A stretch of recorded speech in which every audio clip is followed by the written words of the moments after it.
মানে অলপ আগত কলো মই টকা পইচা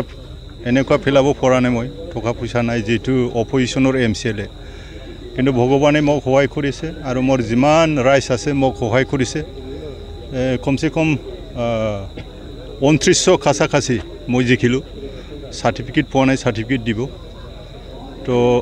মই মোৰ তৰফৰ পৰা সকলো মোৰ কৰ্মীসকল আৰু যিমান ভোটাৰ আছে সকলোকে আৰু বিভিন্ন সংগঠনৰ পৰা মোক ভিতৰত আৰু ওপৰত মোক সহায় কৰিছে ফাইনান্সিয়ালি যি পাৰি মোক সহায় কৰিছে সকলোকে ধন্যবাদ দিছো আৰু লগতে আমাৰ হাগ্ৰামা মহিলা ৰিচাৰ তেখেতক বহুত মনৰ পৰা মই ধন্যবাদ দিছো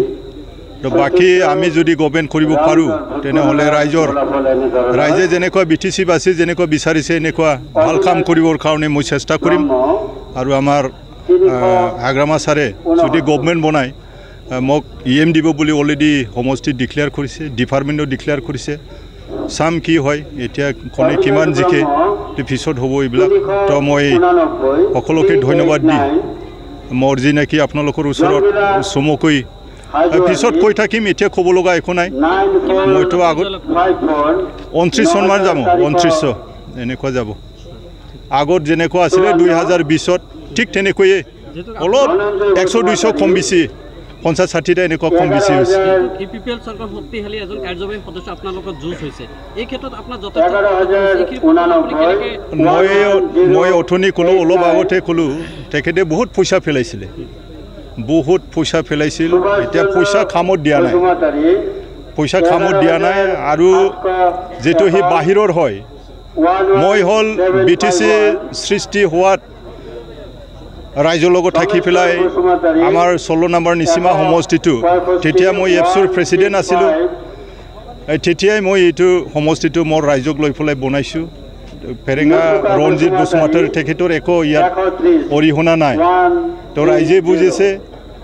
তো সকলোকে ৰাইজক ধন্যবাদ দিছো মই কেম্পেইনিংৰ সময়ত আপোনাৰ দলীয় সমৰ্থকৰ লগত কিন্তু মাৰপিটৰ ঘটনা সংঘটিত হৈছিল মাৰপিট তো মই যদি অৰ্ডাৰ দিলো হয় বহুত মানুহ মৰিলো হয়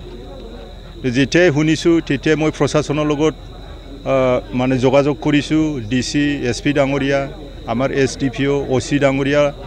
ইহঁতৰ লগত মই পুৰা যোগাযোগ আৰু ৰিটাৰ্নিং অফিচাৰ লগত যোগাযোগ কৰিছো মই যোগাযোগ কৰি পেলাই সিহঁতেও যিমান পাৰে মানে প্ৰশাসন হিচাপে বহুত মানে শান্ত আনাৰ কাৰণে কাম কৰিছে আৰু মইও প্ৰশাসনক মানে হেল্প কৰিছো মই প্ৰশাসনক হেল্প কৰিছো মই কোনো যাতে ল এণ্ড অৰ্ডাৰটো যাতে বিঘিনিত নহয় এইটো কাৰণে তেতিয়াই মই মানে মোৰ ৰাইজক মিডিয়াৰ যোগেদি মই অনুৰোধ কৰিছো যাতে কোনো এটা গণ্ডগোল যাতে নহয় নহলে আমাৰ মাজত বহুত মানে মানুহ মৰিল হয় আমাৰ মানুহ পুৰা মোৰ পুৰা অৰ্ডাৰ খুজিছিল যে আমি কি কৰিম আমিও এটেক কৰিম নেকি যে এটেক কৰি পেলাই কি হ'ব আমি হে মানে আমাৰ মাজত হে অশান্তি হ'ব আজি ইলেকশ্যন হে কোনে ৰিস্ক ল'ব বহুত মানুহ মৰিল হয় সেইটো কাৰণে এইবিলাক আগৰ পৰা মই অশান্তিটো বিচৰা নাই শান্তিটোৱে বিচাৰিছো তো এইটো কাৰণে আমাৰ এটা আঘাত হৈছিলে 3টা গাড়ী নষ্ট হৈছে 3টা গাড়ীটো যোৱাকালি ওলোৱা হ'ল এমবিআই ৰিপৰ্ট পালো মুখলৈ আনিলো বেংটলৰ পৰা মুখলৈ আনিলো আৰু যি হস্পিটালত আছিল তেখেতক